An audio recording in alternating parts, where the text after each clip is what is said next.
Que reste-t-il d'un homme quand les projecteurs s'éteignent et que ceux qui l'applaudissaient hier détournent le regard? Ce n'est pas l'histoire d'un écrivain qui s'en va, c'est l'autopsie d'une désillusion. Paris s'éloigne, Bruxelles n'est qu'un refuge de fortune, et derrière lui, le silence d'une terre qu'il a tenté de redéfinir.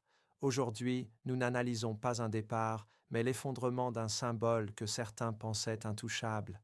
La chute n'est jamais un événement soudain, c'est une lente érosion de la pertinence, un effritement de la statue que l'on a soi-même érigée sur des sables mouvants. Dans l'obscurité d'un bureau où seule une lampe vacillante témoigne encore d'une activité passée, l'ombre portée de celui qui fut le protégé des salons parisiens semble désormais trop lourde à porter. On l'a vu monter, porté par des vents contraires, utilisé comme une plume bouclier, une voix qui disait tout haut ce que d'autres murmuraient dans les couloirs du pouvoir. Mais le temps de l'utilité politique est un temps éphémère. Quand le rideau tombe et que le décor de carton-pâte de la reconnaissance médiatique se dissipe, l'homme se retrouve face à la nudité de ses choix. La trahison de soi-même est sans doute le plus cruel des miroirs. Ce n'est plus une question de pages écrites ou de prix reçus, mais une question de racines arrachées. Le voyage vers l'exil n'est pas une quête de liberté, mais la fuite désespérée d'une conscience qui ne trouve plus de terre où se poser. Nous scrutons ici les fissures d'une âme qui a cru pouvoir défier les lois immuables de l'appartenance et de la loyauté. Le silence qui entoure ce départ n'est pas un oubli, c'est un jugement sans parole, une fin de non-recevoir de l'histoire. Regardez bien ces fissures, car elles racontent l'histoire universelle de ceux qui, pour plaire à l'ailleurs, ont fini par s'éteindre ici. L'effondrement est total, non pas parce que l'homme a disparu, mais parce que le symbole qu'il incarnait s'est révélé être une coquille vide, un instrument dont on a fini de jouer et que l'on range désormais dans le placard des regrets diplomatiques. C'est le crépuscule d'une idole de papier et l'aube d'une réalité brutale où seul le poids de la vérité subsiste.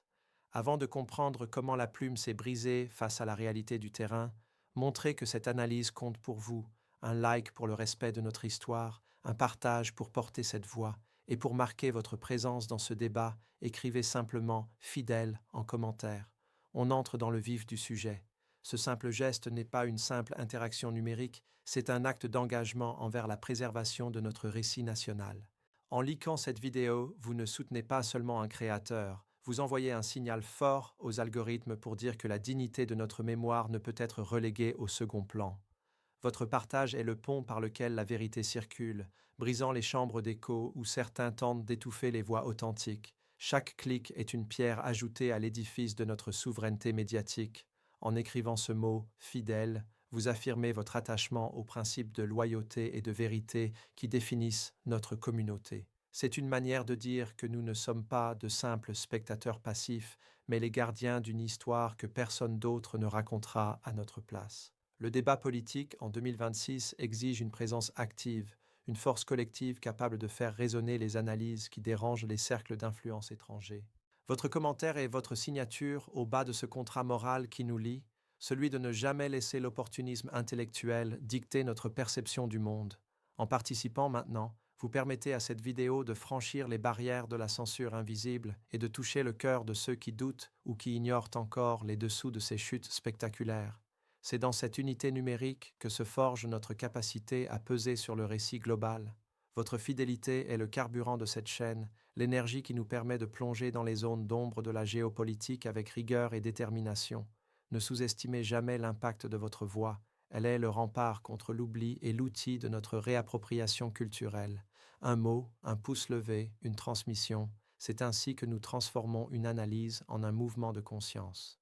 Restez avec nous, car ce qui suit va lever le voile sur les mécanismes d'un système qui utilise et jette les consciences au gré de ses intérêts.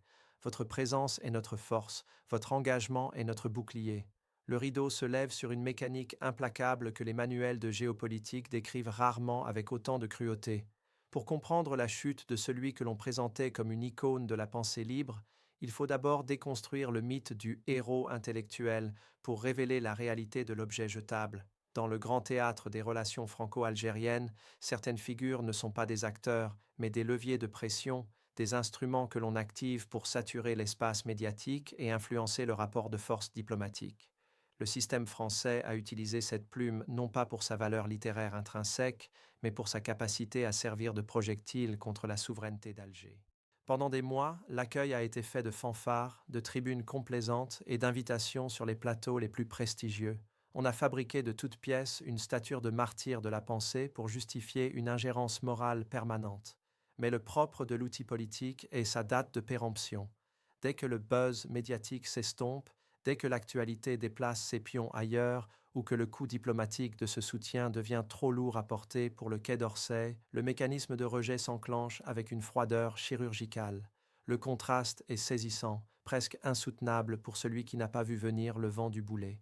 On passe des tapis rouges parisiens à un départ solitaire vers Bruxelles, un exil dans l'exil, marqué par l'amertume de celui qui réalise, trop tard, qu'il n'était qu'une variable d'ajustement. La France, dans son pragmatisme séculaire, n'a pas d'amis, elle n'a que des intérêts, et l'intellectuel qui s'imagine indispensable finit toujours par découvrir qu'il n'était qu'une ligne dans un budget d'influence. Le spectateur doit ici réaliser l'ampleur de la manipulation. On a nourri l'ego d'un homme pour mieux s'en servir de bouclier, avant de le laisser s'effondrer dès que la lumière a commencé à brûler les doigts de ses protecteurs. Ce n'est pas une défaite de la littérature, c'est le triomphe de la réalpolitique sur l'illusion de la grandeur personnelle. Le départ pour la Belgique n'est pas un choix stratégique, c'est le constat d'un abandon de poste par ceux qui avaient promis monts et merveilles. En 2026, l'histoire ne retient pas les noms de ceux qui ont servi de pions, elle retient la leçon de leur chute. L'essence de cette partie réside dans cette prise de conscience brutale. Derrière le prestige de façade se cache une précarité absolue dès que l'on accepte de devenir le porte-voix d'une puissance étrangère contre sa propre terre. La plume s'est brisée parce qu'elle a oublié qu'elle n'était qu'un accessoire dans un jeu qui la dépassait totalement. Le ton se fait plus grave, presque solennel, car nous touchons ici au cœur battant de ce qui définit une nation, sa mémoire collective et l'intangibilité de sa terre. Pour comprendre l'ampleur du séisme provoqué par cette affaire, il ne faut pas s'arrêter aux gros titres, mais ressentir la profondeur de la blessure infligée à l'âme algérienne. On peut quitter un pays, franchir des océans et changer de cieux, mais peut-on vraiment quitter l'ombre de ses ancêtres quand on a tenté, par la plume ou par le verbe, de redessiner leur tombe? Les déclarations remettant en cause l'intégrité territoriale et flirtant avec une réécriture révisionniste de l'histoire coloniale n'ont pas seulement été perçues comme des opinions politiques, mais comme une profanation. Pour le peuple algérien, la terre n'est pas une simple donnée géographique que l'on peut marchander ou découper au gré des alliances de circonstances. Elle est le fruit d'un pacte de sang, un héritage sacré laissé par ceux qui ont tout sacrifié pour que chaque centimètre de ce sol soit libre. La réaction viscérale de la rue, des foyers d'Alger jusqu'aux confins du Sahara, n'était pas un cri de haine aveugle, mais le hurlement d'une blessure de mémoire que l'on a cru bon de rouvrir. C'est l'indignation d'un fils qui voit sa propre filiation remise en question. Lorsque l'on s'attaque aux frontières héritées de la lutte de libération, on ne s'attaque pas à un gouvernement, on s'attaque à l'ossature même de l'identité nationale. La grâce présidentielle, souvent mal interprétée à l'étranger comme un simple acte de procédure, prend ici une dimension quasi métaphysique. Elle n'est pas une absolution, encore moins une fin en soi. Elle est le début d'une confrontation solitaire et brutale entre l'homme et sa propre conscience.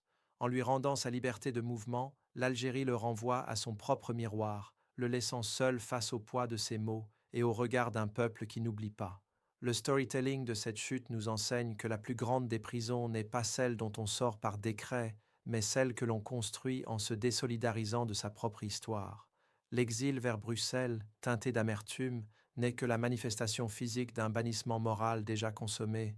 On ne redessine pas impunément la carte d'une nation qui a payé son tracé au prix fort, car les ancêtres, même silencieux, veillent sur le tracé de leur sépulture. C'est cette dimension mystique et historique qui transforme ce fait divers en une tragédie grecque moderne, où l'individu qui s'est cru au-dessus du destin collectif finit par errer sans boussole, hanté par l'écho d'une terre qu'il a lui-même reniée.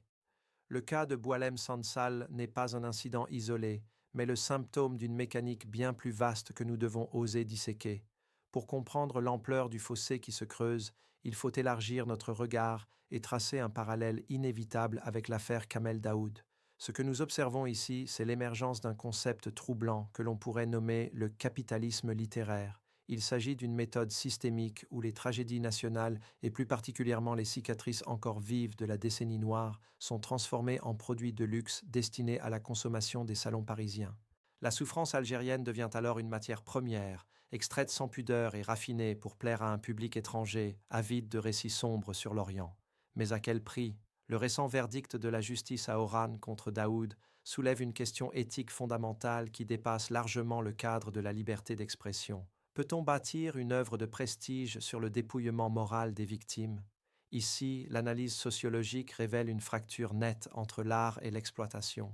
Lorsqu'un écrivain utilise des confidences obtenues dans le cadre sacré du soin ou de l'intimité pour en faire un argument de vente ou un levier vers les prix littéraires les plus prestigieux, il ne crée pas de la beauté, il commet une effraction. La justice algérienne, dans cette affaire, n'a pas jugé une idée, un style ou une opinion politique. Elle a sanctionné un manque de respect flagrant envers le secret médical et la dignité humaine. C'est ici que le bas blesse, dans cette tendance à transformer le trauma d'une femme ou d'une famille en un capital symbolique et financier, sans leur consentement, pour s'offrir une place à la table de l'élite intellectuelle française. Est-ce encore de l'art quand le sujet de l'œuvre se sent trahi par le récit?